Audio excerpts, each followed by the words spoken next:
Here's Psalm 125, a song of ascents.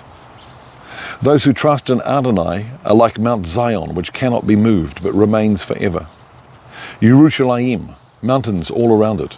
Thus Adonai is around his people henceforth and forever.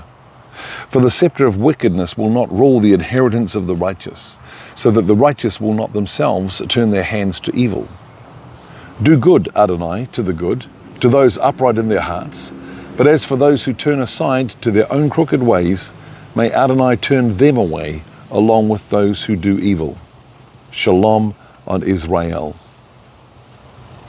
We've spoken about shalom recently and the meaning of it, but as I read that, it reminds me of a conversation I had with one of my workmates today who is he claims to be a spiritualist, brought up Anglican but now a spiritualist.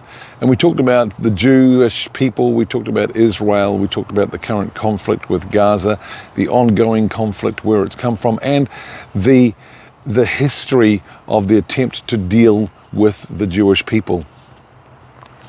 But they cannot, because they are God's people. And as I read this, it says those who trust in Adonai are like Mount Zion, but which is us, those that put our trust in the Lord.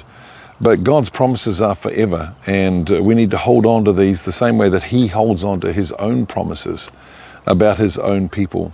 Thus Adonai is around his people henceforth and forever. I like that.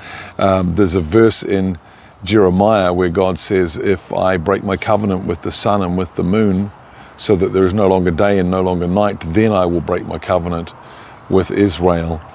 And I think it's a good thing to look at. If you look at the history of Israel, even if you weren't a spiritual person, if you were a complete atheist with no spiritual side at all, if you looked at the history of Israel through 4,000 years, you would have to say something strange here. Something is behind Israel and the Jewish people being who they are, continuing to be who they are, and the land of Israel being what it is. Anyway, that's my thoughts from Psalm 125.